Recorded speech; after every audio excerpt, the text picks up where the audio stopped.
بسم اللہ الرحمن الرحیم۔ قرآن مجید کی انمول باتیں۔ توحید باری تعالیٰ کے بعد انتہائی اہم ترین حکم۔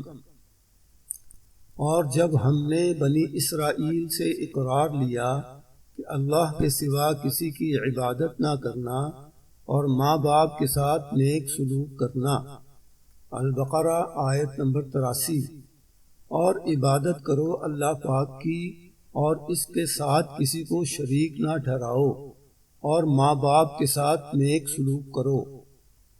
النساء آیت نمبر 37۔ اور تیرا رب حکم کر چکا ہے کہ اس کے سوا کسی کی بھی عبادت نہ کرو اور ماں باپ کے ساتھ نیک سلوک کرو، اور اگر ان دونوں میں سے کوئی ایک یا دونوں تمہارے سامنے بڑھاپے کی حالت کو پہنچ جائیں تو ان کو اف ہوں تک بھی مت کہنا، اور نہ ہی ان کو جھڑکنا، اور ان سے بڑے ادب سے بات کرنا، بنی اسرائیل آیت نمبر 23۔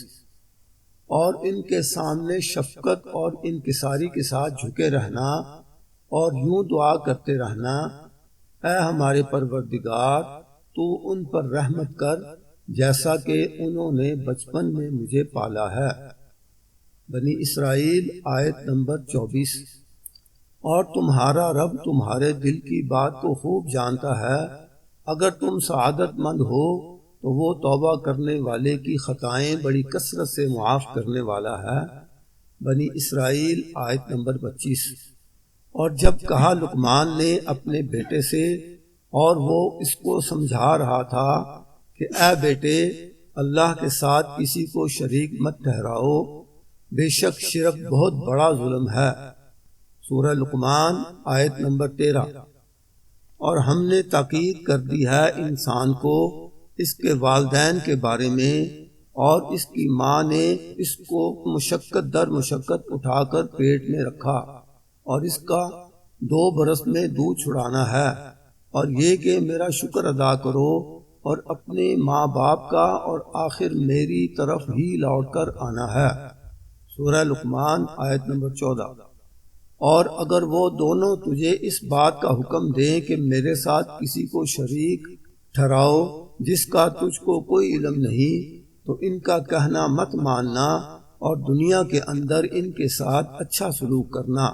اور اس راستے کی پیروی کرنا جو میری طرف پہنچتا ہے، پھر میری ہی طرف تم سب کو لوٹ کر آنا ہے،